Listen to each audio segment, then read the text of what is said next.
Good morning, good morning, good morning, and welcome to another episode of On the Couch with Creatives. I say good morning because I'm here in the UK, but good afternoon or good evening if you're anywhere else in the world. I'm Melanie Perry. And I'm Julie Hyde-Mew. And this is On the Couch with Creatives. Fans of the show will know that we're part of the Creatives Group, the private networking group for creative professionals across the globe. Together, we help you create, connect, and grow your creative business. So if that sounds like you and you'd like to join our growing network of creative professionals, do feel free to contact us after the show. But this is On the Couch. So Julie, who do we have on the couch today? Well, today we're talking to the children's author, Sue Pavey. And 4 of her books, she writes for very young children, 4 of her books are beloved by children around the world. And they're all about her Westie Highland Terrier, CharlieDog. So let's bring her on the couch, Melanie. Hello, Sue. Welcome to On the Couch. Hello. Nice to meet you all. Well, first of all, Sue, you have written more than the CharlieDog books. So before we start discussing the CharlieDog books, tell us how you started in your career as a children's author. Well, I didn't really start until really late in life. I was sort of late 50s when I started, and I never was interested before. But suddenly I just got this sort of little story in my head about a character called the Alphabet Friends, and it was just based on different, or each child had a letter of the alphabet named after them. So it'd be like Amy for A and things like that. So I wrote this little book and got it published. And then I sort of got the bug. And one day, with my own little Westie dog, he came in from the garden. He was all muddy. And I just went, "Where have you been, Charlie?" And I thought, oh, I don't know, that could be the start of a little story. So I just started putting a few little words together and it rhymed. So I thought, well, I'll stick on that sort of way of writing it. So it's easier for children to sort of pick up and learn it. So that's how the first one started. And then from then it just sort of developed and thought up other ideas and sort of lucky enough got it, the first one published with an American publisher. Then the second book was published over here in Britain, and so was the third one. And it's just snowballed from that, really. So I've just had the 4th one published last year. So yeah, it's going okay with it. So. Yeah, so it's CharlieDog. Where are you hiding, CharlieDog? CharlieDog's birthday, which is all about his 3rd birthday party. Yeah. And then Bake a Cake with CharlieDog. Yeah, that Bake a Cake one took quite a long time to get published and get out there. You know, I sort of had the idea for years, but it's quite good because what with Bake Off and everything happening now, it's becoming sort of people's mind, you know, to get children baking. And it is, and I'm a terrible baker, and I actually followed the recipe and made a cake, so it does work. So yeah, so I know my friends couldn't believe it when I said about making a recipe, you know, a story about a recipe. They couldn't believe it because I'm really terrible at baking. So, but it, like I say, it does work. So, and the kids have made some really lovely ones. I mean, they've sent me pictures, photos, and things, and I can't believe they've made them. You know, they're really nice big cakes. So yeah, so which is good. So what I love about your CharlieDog books is that they progress as CharlieDog gets older every year. So yeah. The level of reading gets more challenging. That's right. Yeah, I mean, I think it's nice as well. As the kids do go up in classes, they can follow the books, keep them with them, you know, because I did do a lot of school readings, and actually went back to my old primary school, and I've done quite a few readings there. And it is nice to see the children as they go up in the classes, starting off in the nursery and going up, you know, it's really nice. They still like the books and they can follow them. So yeah, I've got an idea for another one, but whether I'll get round to doing it, you know, it is a hard thing to sit and do, really. You know, you've got to keep on and on at it all the time. So, but I do enjoy it though. I love seeing the children. That's the nice part of it, you know. So I'm doing a Skype in the classroom session at the end of the month with some children from Romania. I did one with them about 4 years ago. So of course they're going to be new children now, but they're learning to speak English. So because it's quite an easy read, you know, it's quite simple for them to follow. So that's good. Well, Yeah, you're very involved with children, because you do school teachings around the UK, and then you also do Zoom readings with schools around the world. Yeah, I've done quite a few, like New Zealand, even Guatemala. I couldn't believe that one, and America, and the one I'm doing is Romania, the one that I've done previously, and it's really nice. You know, it's nice to. They speak such good English, all these children. They're, you know, so advanced, really, and it's nice to see they send me pictures and things like that. You know, ask me about Charlie. So, but unfortunately, he died quite a few years ago. But you know, but it's just nice to keep his memory alive, really, as well. So, yeah, that must be really lovely, Sue, to see pictures. Like when the children send you pictures, lovely. Yeah, and you know that they're really enjoying your work. Yeah, that is a really nice part of it. You know, it's like when you're in the classroom as well with them, and they're all excited and they're drawing pictures and asking me things. It's really lovely, you know, to get involved like that. That's a nice side of it, you know. So, yeah. So well, people seem to think, because children's books, especially for young children, at a very young level of reading, that the text can be very simple and very few words. Your first CharlieDog book is very simple, with very few words. That people tend to think that it's very easy to write, but it's not, is it? It's not. No, there's so many things you've got to think of, you know, when you're doing it, and you know, well, I don't know what to say now, sorry. But it's really hard. It's because I want them to rhyme as well. I've got that added sort of trouble of trying to make sure that words are simple, that they can follow them, you know, and that they rhyme. So, and that they enjoy it as well. Try to always put a little bit of humour in, because they really love that, children, if there's something a bit funny in it, you know. So try to add that as well. But yeah, it's it can be quite difficult sometimes. I have a little exercise book, and I'm crossing out when I'm writing things down all the time, you know, sort of trying to make things just work properly. So yeah.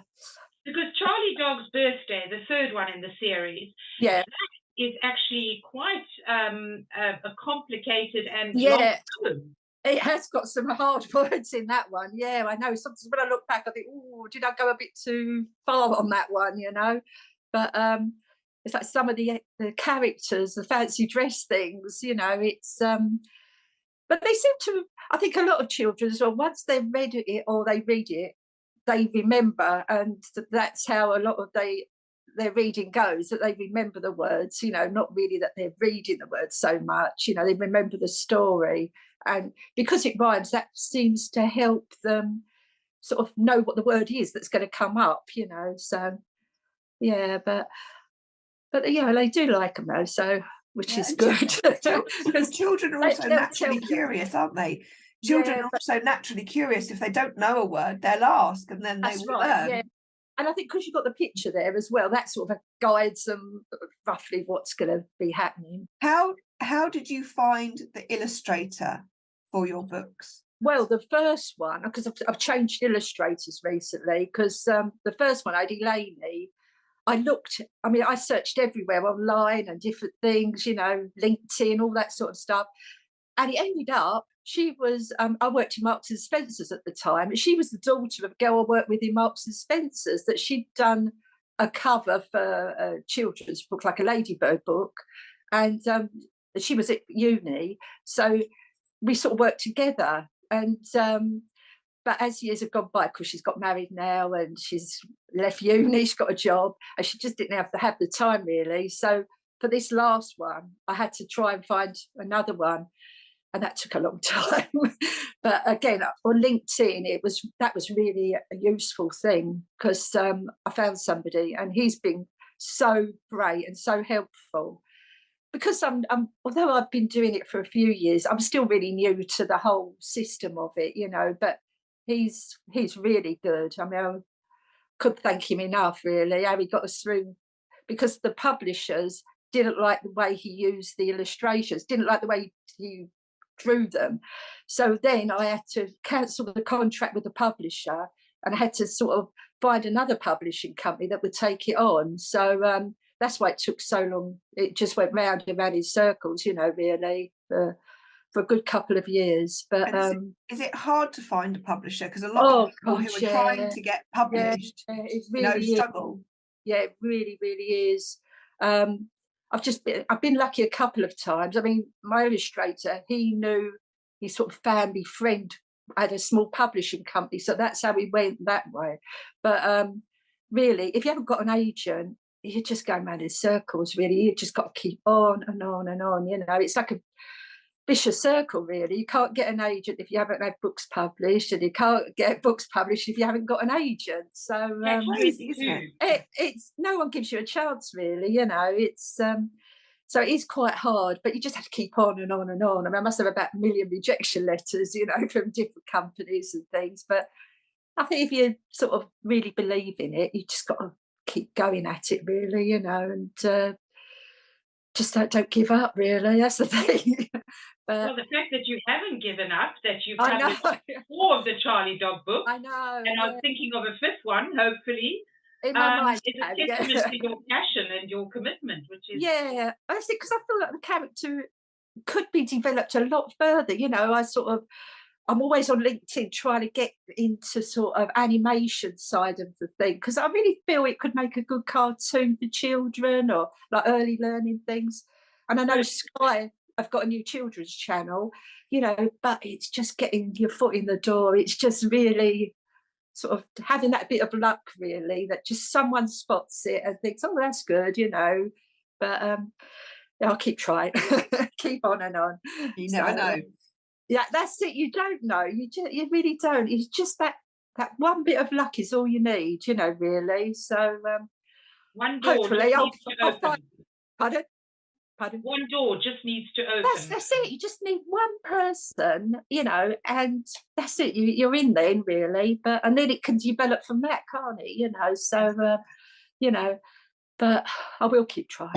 Are you thinking of writing a 5th CharlieDog book? I've got an idea in mind, yeah, sort of. But lately, I mean, the last year and a half, I just haven't had the time, really. I know that's terrible, but we moved and we completely renovated this house, this bungalow.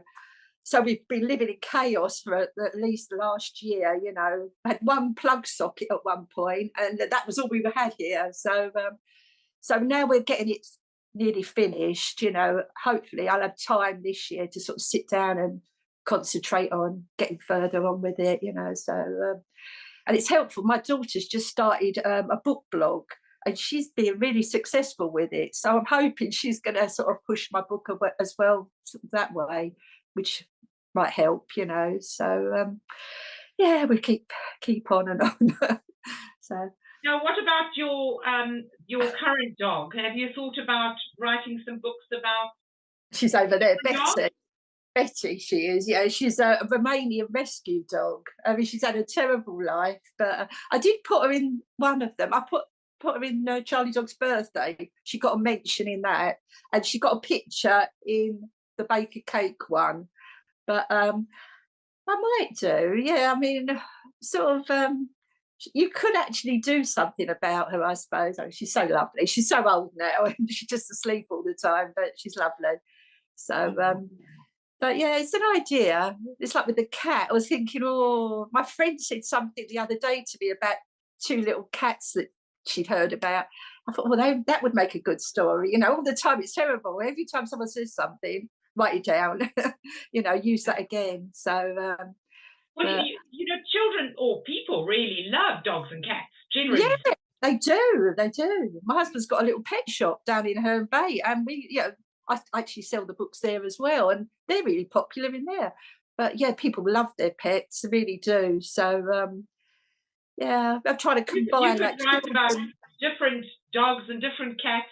Yeah, of your life. I know. Oh God, don't be doing it forever. Yeah, but no, it's really nice though. It's nice when you actually see the end result of it. You know, sort of when the illustrator comes back with what you've got in your mind. It's really good, you know. So yeah, it's nice to see. It's always exciting when you see it for the first time, you know. You go, oh, finally. But especially this last one, because it was such a nightmare and it was so hard. When it actually finally came out, it was so nice to see it, you know. And yeah, so. But you wouldn't think that you changed illustrators, because your new illustrator drew CharlieDog just like your previous one did. Yeah, well, we had to change it slightly because of like the copyright things, you know, so it couldn't be exactly the same, but he got it. I mean, he sent me a few, first of all, that just weren't cute enough, you know, but yeah, well, we finally got them, and he was really good because he kept sending me all the time different things that he came up with, and he had some really good ideas with stuff, you know. It's like on the oven, he put a little face on the dials, and just for the kids to see, and all sort of little bits like that. So yeah, that was really good. Sort of things I wouldn't even have thought of, you know. So what made you decide to write 3 stories, and then your 4th book about CharlieDog was actually a doing book? Yeah, I don't know. I really don't know. I don't. It just came really easy, that one. You know, the story. I really can't think why I went off that way, really. You know, because the others were all sort of following a bit of a pattern, weren't they? It was like, where are you hiding? And the first one was just about him. But I really don't know why I don't. Mystery. I'm not sure at all. It's absolutely wonderful, because you're not only getting children reading, you're getting them baking. I know. That was the thing. Before lockdown, I was due for a class at a school. They were going to try the recipe out. Of course, the lockdown came and all the schools were shut, so we couldn't do anything. So it really put everything back. So then I had to get my friends' grandchildren. I sent them the recipe and they all made cakes, just so I knew that children could actually make them, because no point writing the book and it's impossible to make, you know. So we did do a bit of sort of trialing with it, and I was shocked when I saw their pictures of their cake. So they were like this big, you know, because I tried to make it, mine was only small, but theirs were really good. But yeah, so, but it is quite nice that, because at least they get to sort of, it'd be nice to do one if they were in the garden, like growing things or stuff like that, just to, or with animals, just to get them, you know, sort of doing other stuff, really, you know. It's sort of, instead of going on a computer or whatever, you know, actually making something or doing something. So yeah, CharlieDog visits the farm, CharlieDog climbs Mount Everest. Yeah, grows vegetables, or, you know, because the books that I'd done, the Alphabet Friends, I actually wrote lots of stories about them, and they were about jobs that people could do. But it didn't mean that if you was a boy, you couldn't do a girl's job. Yeah, you know, you sort of, I tried to mix it up so that, yeah, and then I'd done one about fruit and vegetables, and because a lot of children don't even realise about the fruit and vegetables that are around, you know. So yeah, it was just, that was the, and I would like to really go back to that and try and get that published, because I done the illustrations on that, and that, they weren't very good, but I actually would like someone to, you know, do it properly for me. So what would you call it? CharlieDog grows vegetables? Oh, that one. Oh no, I'd like to do the Alphabet Friends. I'd like to leave CharlieDog and go like, yeah, and do the, because I'd done one about travel, but we'll see. Yeah, I couldn't mix the two, maybe, and CharlieDog. CharlieDog goes on holiday. Yeah, never know. But, you can get CharlieDog doing so many things and going to so many places. Yeah, that's it. That's why I think it'd be great as a little cartoon character, because he could do so many things, you know. It sort of opens it up a lot more if you've got a cartoon character. It fetches it to life a lot more, doesn't it? So Westie Highland Terriers are just so, oh God, I know, stop yourself falling in love with them. I know, they're really lovely dogs. Yeah, they're very stubborn, but they're lovely dogs. Yeah, I mean, they've just got that cute face, haven't they? So I know, that's sort of I think that's made it easier as well, because you could make that cartoon character out of that lovely little cute face, you know. But yeah, I just try to fetch him alive a bit, make him more human, you know, than just being a dog, you know, dressing him up and stuff. So, but yeah, we'll see what happens. So, like I say, I've got one in my head. I don't want to say because in case it doesn't happen, but yeah, I've got an idea. Good. But Well, keep us informed anyway. yes, I will. Yes. So what would your top tips be, Sue, for people who suddenly, later in life, like you maybe, think, oh, I'd like to become a children's author? What are your top 3 tips? Well, I think, like me, I had this little notebook. So jot down any ideas. I think that's the thing. If you've got a little idea, I mean, I was cutting the grass and I think, oh God, that's a really good idea. Come in and write that down.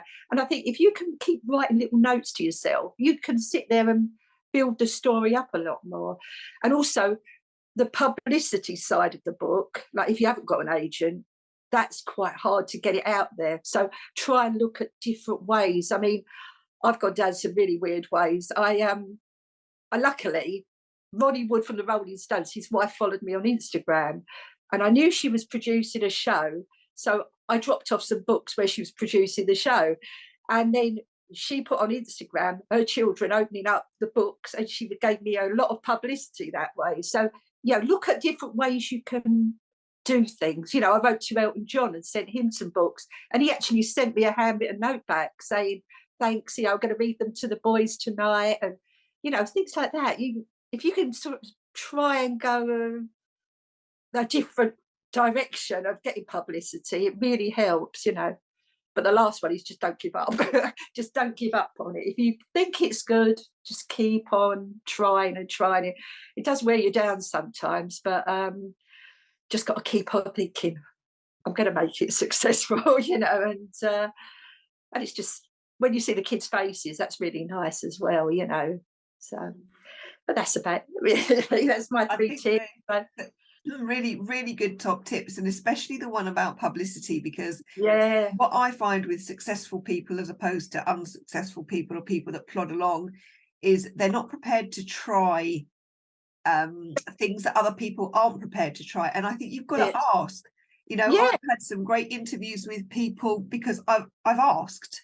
And most people are quite happy to oblige, but you're never going to know if you don't just take the trust and ask. Well, if they say no, they say no, don't they? You haven't lost anything. But if they say yes, God, that really does help you, it really does. So, all the time you just try and do things a bit different and just keep going. That's the main thing. Yeah, that's it. So I've got to do that. I've got to follow my own advice now, haven't I? I've got to keep going. I know. But I will get on with the next one.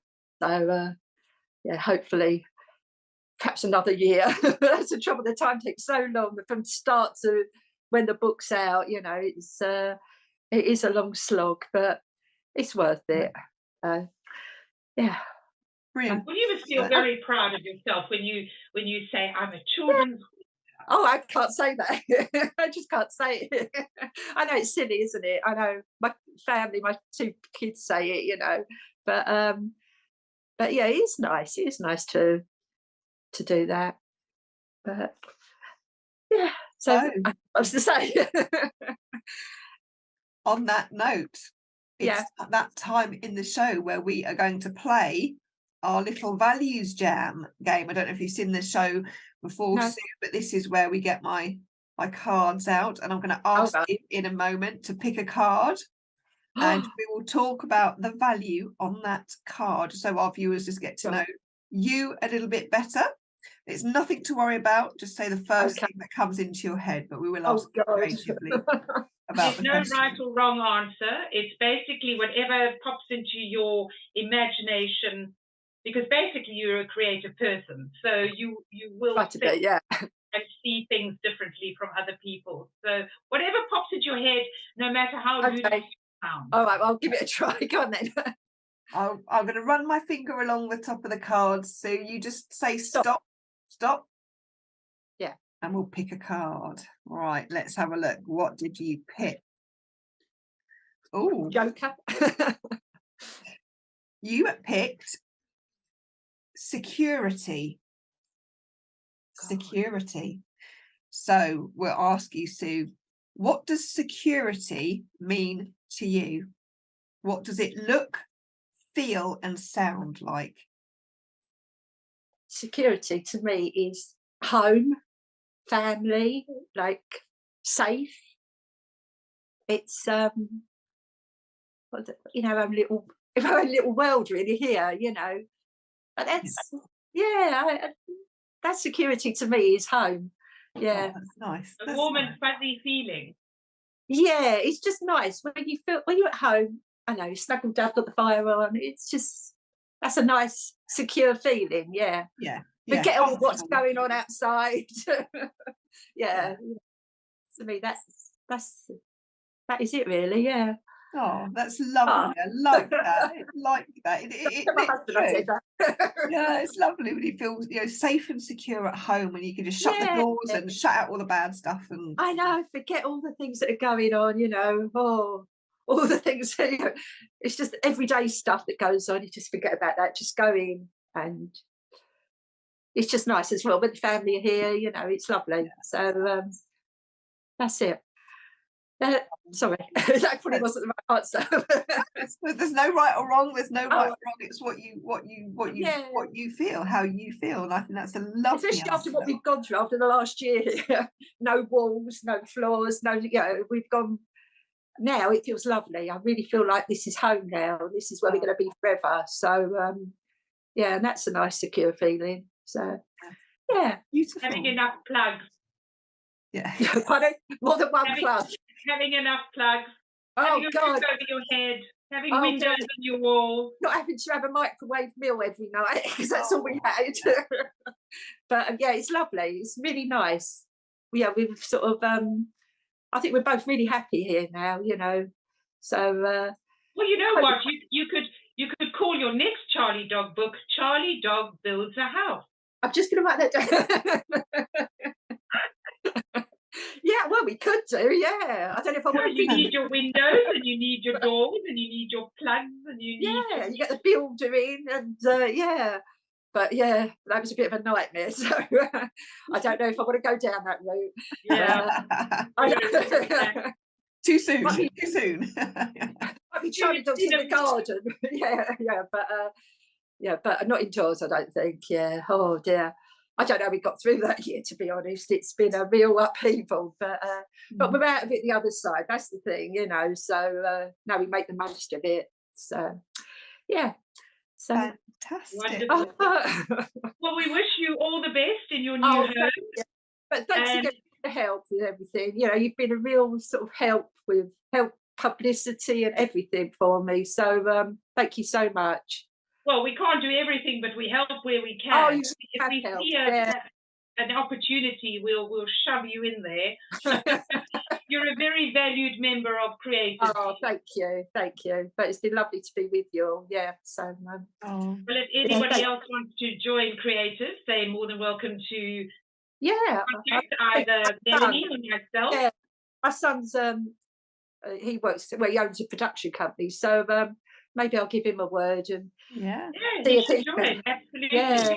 Creative covers all the creative industry, so you can do anything as long as you creative professionally. Yeah, you're our people. Oh right. You're our tribe. I'll let him know. Yeah. Okay. It's lovely speaking to you though, both. Finally, after all this time. So.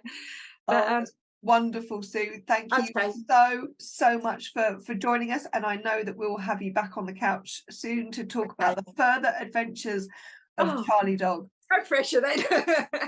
Thank you too. Thank you so much. Thank you to our audience for joining us too, but we have to go, so until next time, we'll see you.